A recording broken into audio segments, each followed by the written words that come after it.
My fellow Americans, the war in Afghanistan is now over. I'm the fourth president who has faced the issue of whether and when to end this war. When I was running for president, I made a commitment to the American people that I would end this war. Today, I've honored that commitment. It was time to be honest with the American people again. We no longer had a clear purpose in an open-ended mission in Afghanistan. After 20 years of war in Afghanistan, I refuse to send another generation of America's sons and daughters to fight a war that should have ended long ago.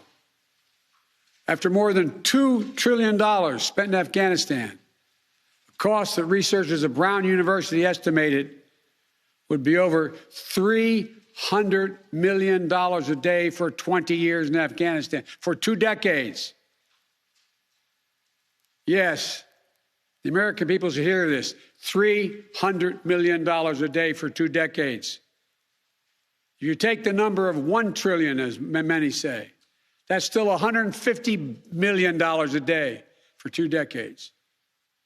What have we lost as a consequence in terms of opportunities? I refuse to continue a war that was no longer in the service of the vital national interests of our people.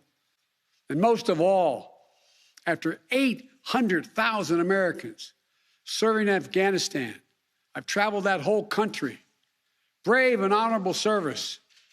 After 20,744 American servicemen and women injured, and the loss of 2,461 American personnel, including 13 lives lost just this week, I refuse to open another decade of warfare in Afghanistan. We've been a nation too long at war. If you're 20 years old today, you've never known an America at peace.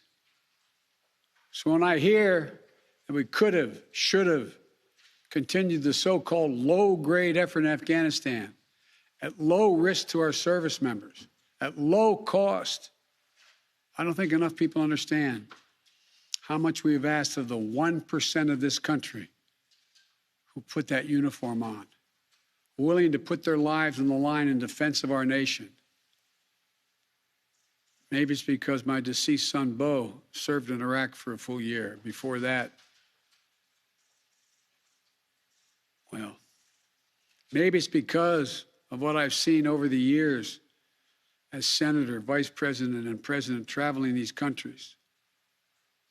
A lot of our veterans and their families have gone through hell. Deployment after deployment, months and years away from their families, missed birthdays, anniversaries, empty chairs at holidays, financial struggles, divorces, loss of limbs, traumatic brain injury, post-traumatic stress.